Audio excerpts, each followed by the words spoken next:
Good morning, gorgeous. How are you doing this morning? I hope you're doing wonderful. Welcome back to my channel. I'm Dr. Michelle Daff. If you're here for the first time, welcome. I'm so happy that you're here. We are continuing our series, His Crown, where you can learn how you can be your husband's crown, a wife of noble character. What that means is that the way that you behave really makes him feel like the king that he is, and he wears you as his crown, knowing that he has a beautiful, feminine, godly wife to support and to live with. So today we're specifically talking about the character trait of self-control and how you can bring self-control into your marriage.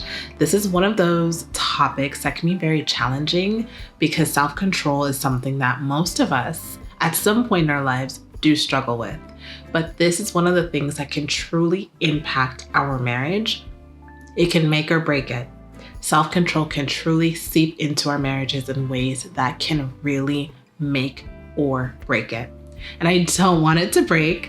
I want you to be able to learn how to move away from trying to control him and move into being able to have mastery and control over your own decisions, your own thoughts, and your own behaviors. So with that being said, I want you to go ahead and sit back, relax, get something to drink, get something to write with, and let's talk about this.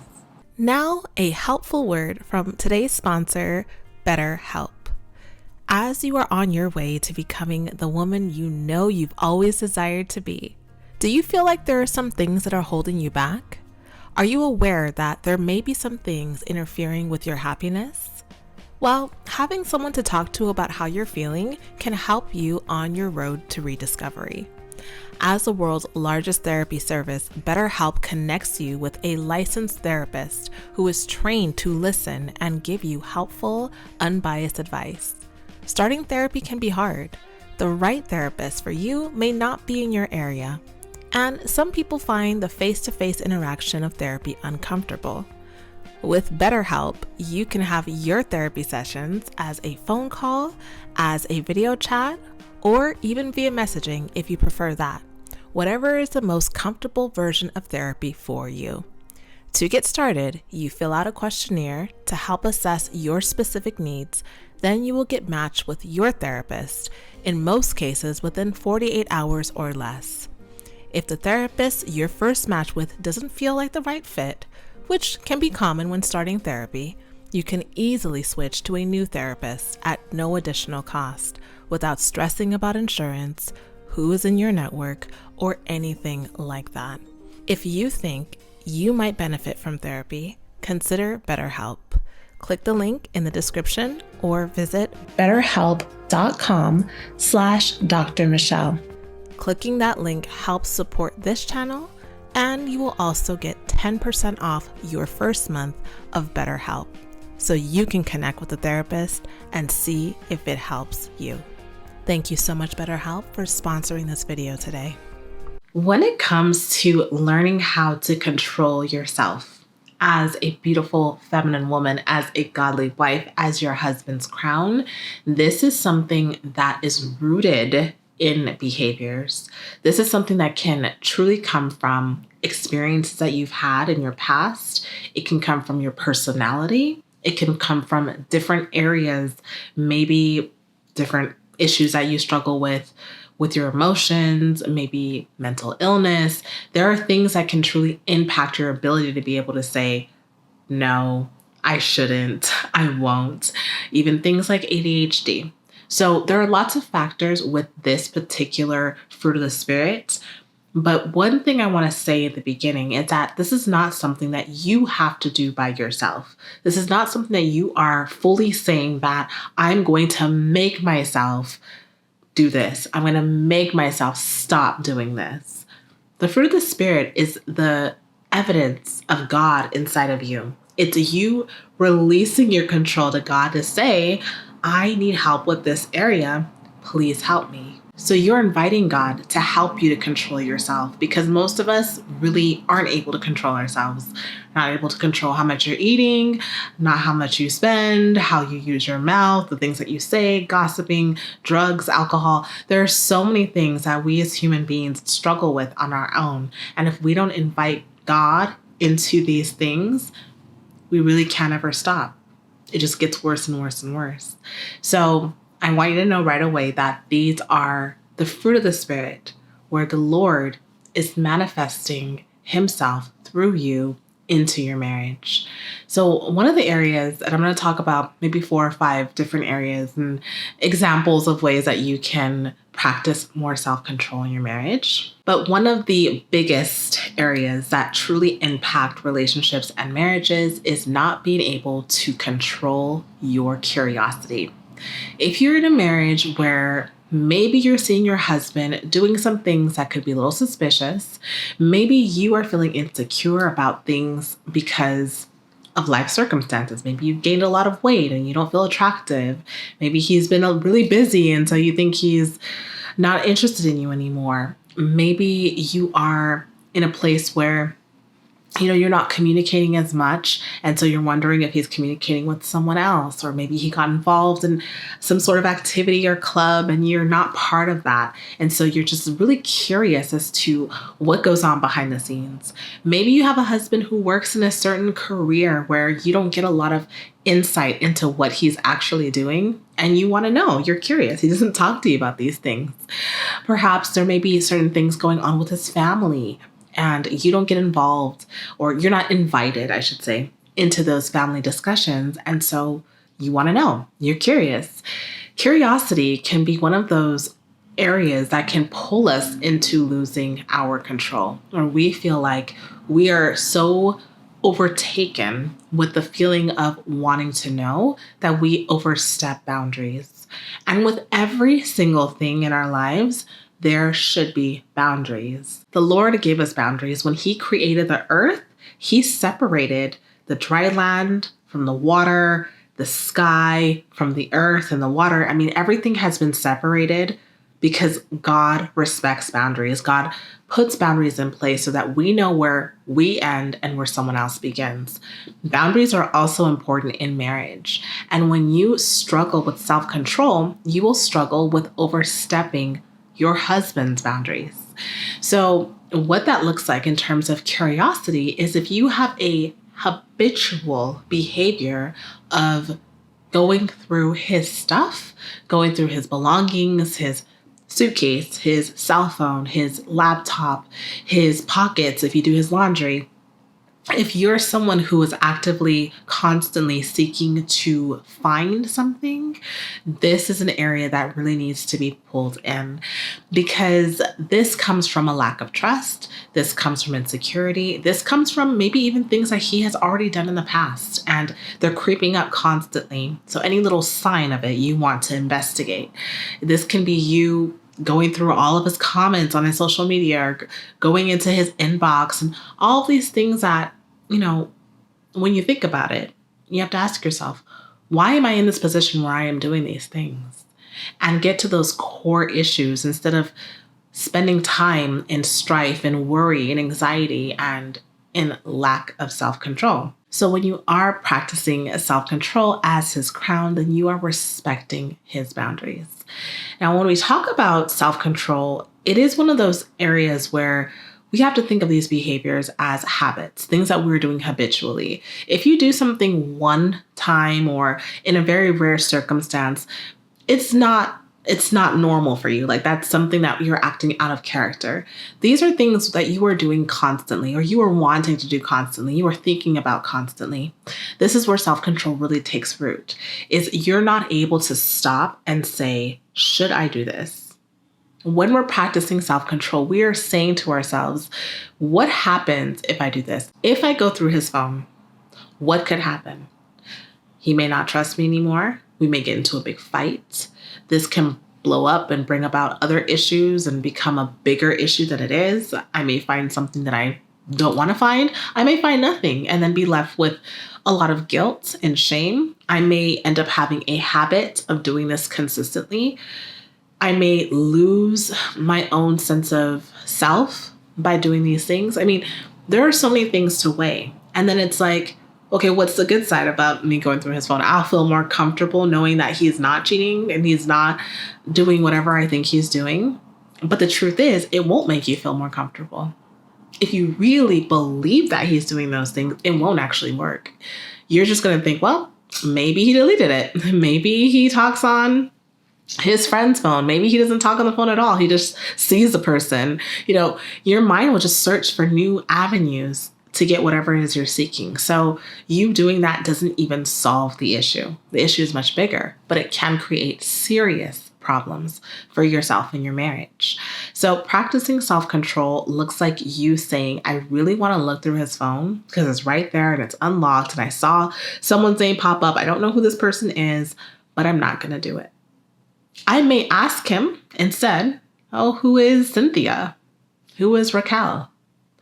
And allow him to be able to tell me who this person is. You may say, why? You may say, well, I just saw the name pop up on your phone. I'm curious. Versus you going through his phone and then him knowing that you did that. Another way that you can practice self-control in your marriage is by being a good listener. It is a blessing to have a wife who is a good listener. It's a blessing to have a friend who's a good listener.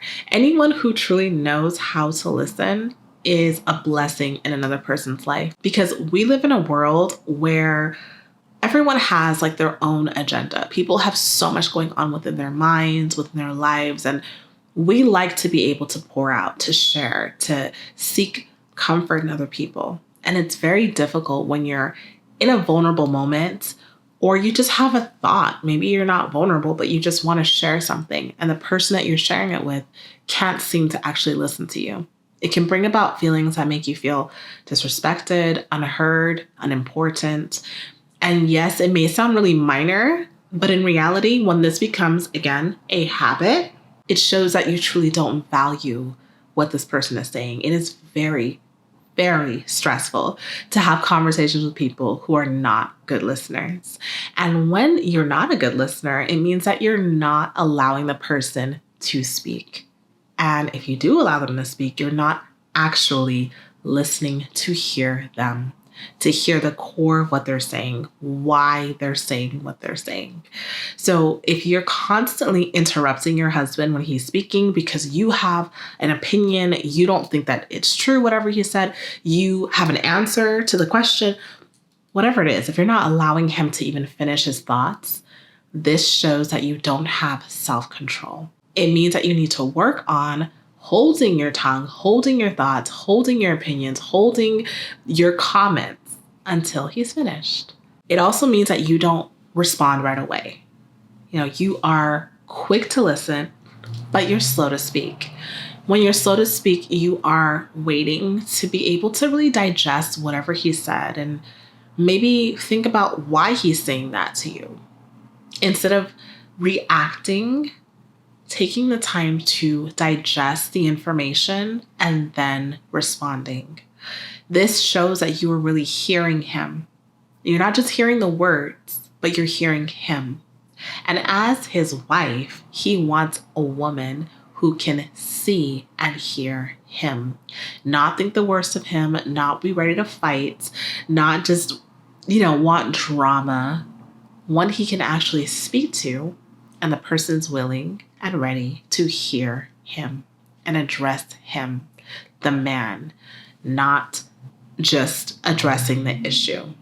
And this will lead to a more loving, respectful marriage. He'll be able to feel like you actually care about him and that you're not out to always just impose your own thoughts, beliefs, and make yourself look good in conversation. Another way you can practice self-control in your marriage is by having spirit-controlled temperament. We all have different temperaments, and some of us are a little bit more perky. Some of us are a little bit more quick to, say things. Some of us are a little more introverted. We all have different temperaments in terms of like what it takes to get us riled up, what it takes to get us, just in a place where we take action. We're all different in that way. We're all unique, and that's not a bad thing. It's a great thing. However, When you are not controlled with your temperament, you are a firecracker. You're a dangerous weapon because there's no say as to what you will say, where you will say it, how you will say it, and people won't feel comfortable around you. You're a loose cannon. So what we want is spirit control temperament. And there's actually a book on that if you want to read one. And it's actually titled Spirit Control Temperament. And it's really interesting learning about different temperaments and that kind of thing. But one way that you can practice self-control is by communicating when something is wrong. You don't want to be in a position where you're just allowing things to happen in your marriage constantly and you're never saying anything. You're just allowing yourself to be a doormat. You want to be able to communicate effectively. When something is wrong, you should feel comfortable and you should address it with your husband. But the way that you do it is what's going to matter. Your control over your emotions and over the way that you say it is going to matter. So communicating things effectively with love at the right time, in the right way, will make a huge difference in your marriage. And the only way you can really do this is by praying and asking God to help you in those moments, to give you the right opening, to calm you down, help you calm down in those moments when you feel yourself getting riled up. And if you're talking about something that's very painful, something that, maybe has been an ongoing issue, if you notice that he is sort of dismissing you or not paying attention, that you don't start acting outside of yourself and say, oh, you know what, just forget it. You never listen to me anyway. You know what, this is a waste of time. You don't get into this whole spiral, that you're able to stay on track and say what needs to be said. This shows maturity. And this is one of those things that will make a huge difference in your marriage. You may not see it right away, depending on the maturity level of you and your husband and, just the history of your conversations. It may take a while to see a change, but you will start to see a change if you are able to consistently manage your temperament when you're upset. Another way that you can practice self-control in your marriage is by staying away from having fits of rage and outbursts of anger. And this can happen oftentimes in marriages when we just become over and done with the situation. People will say, you've got on my last nerve, or that's the last time I'm going to allow this to happen. And we have this tally of how many times I'm going to allow this to happen before I lose it, right? You've had enough. And this can also happen if you've had a really long day, or if, he leaves the toilet seat up and you fall in it, something that just really just drives you outside of yourself. It's very frustrating. And in those moments, you are faced with a decision as to if you're going to blow up on him or if you're going to calmly, with sternness, of course, tell him that you do not appreciate this behavior. We get ourselves into these things because we're living with this person all the time. We're seeing all of their faults. We're seeing everything. And we're still deciding to love them. It's a choice to love your husband. It's a decision that you make every single day. And you make it with your actions, how you treat him. And the easiest way to really see that is when things aren't so good. It's easy to love people when everything is great. Who wouldn't? Why not? You really see that love when things are not great, or when there's little irritations throughout the day. Your husband may do little things that are just annoying, and you're like, why is he doing this? Why is he leaving the cabinet doors open? Or why is he leaving the microwave door open after he takes his food out? Why not just close the microwave? That's insane, right? But that's something that can cause a serious issue if you're in a place where maybe that morning you've had enough. You're tired of him not closing the freaking microwave door. Why would you leave it open? Maybe you hit your head on it, right? And something happens and it's this person doesn't care about me, because clearly they do whatever they want. So we start telling ourselves these stories in our minds that the enemy allows us to just kind of go down this rabbit hole of thoughts, where now we're thinking about all these different things and how you should have never married him and how much easier it'd be if you were single, and how he just makes your life harder. All of these thoughts start creeping into your mind, and this is what brings you down. And this is what makes you start to feel like you don't really love him. You don't want to be in this marriage. You're unhappy. This is not fair. And this then brings so much discouragement, depression, and lots of other issues to your life. So learning how to see those things, take it in, and decide in that moment, okay, should I say something? How should I say it? When should I say it? Really, it really is a matter of either you don't say it and you just dismiss it, not because you're not mad about it, because you decided that it's really just not a big deal. It's fine. It's fine. You're not upset about it and repressing that anger. You're saying it's fine. Or how you're going to say it. And you may need to say a little prayer and just say, Lord, please help me say this in a way that honors you. You say, honey, you left the microwave door open. That's all you have to say, right? And when it comes to self-control, especially in dealing with your husband, depending on what kind of husband you have, some of your husbands are very caring and loving and considerate, and some of your husbands not so much. And of course, it's much harder when you're dealing with someone who is a little bit tougher to handle, especially because life has seasons, and a man who is so caring and loving and gentle could have a season in his life where he's not that way. So don't ever think that you're immune from experiencing these things. This is life, and people are, just subject to the things that impact them in this world. So it's really important to surround yourself. I always say this because it's just the truth. Surrounding yourself with other women who you can model after. When you start to see people who are able to deal with certain things, it really changes your perspective. And this could be anything. If you see someone at the store who is being mistreated by someone and the way that they handle it is so beautiful, because you would have never done that. It allows you to see, okay, you know what? I actually have a choice. I can actually handle things in this way. It's not impossible for me to act this way. Like, we're shaped so much by television, by social media, by people with all their quotes and all their, I would never allow this to happen and don't do this, and giving you all this life advice that really is just a lot of craziness. But we take a lot of that stuff as gospel, as a way that we should live, as a way that we should be treated. And it's not true. And so because we do that, when things happen, a lot of times we can even make things a bigger deal than they are. But when you're around people, whether it means that you're actually physically around those people, or you watch them on social media, or you read about them in books, or you just read the Bible and you get to see examples of this, it helps to shape you. I remember being with a friend and she had a little baby. The baby was crying crazy and she was just gonna relax with the baby and feed the baby. And her husband's like, hey, I'm hungry. I want us to go out and get some sushi. And so she's so tired and she's just like, okay. So she gets the baby ready and everything. And he comes down and he's like, okay, he's ready. Everyone's bags are packed. They're ready to go get the sushi.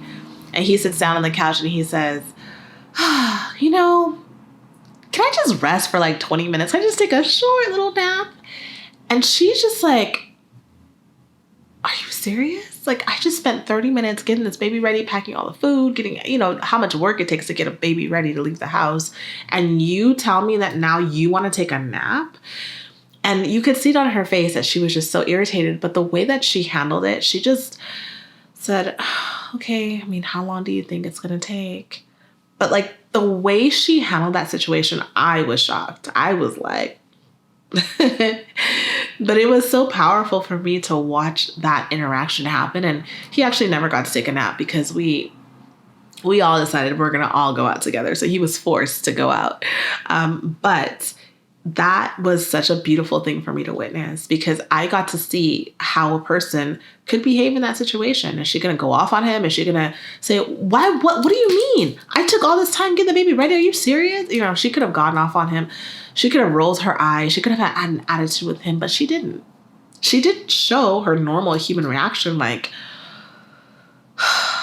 but she did not disrespect him. She did not embarrass him. And she did not show any sort of disdain for him. And it is nice to be around people who have this kind of character because it shows you how you can choose to behave when you love God. All of this is a reflection of your love for God. People are seeing God inside of you. People who don't even believe in God.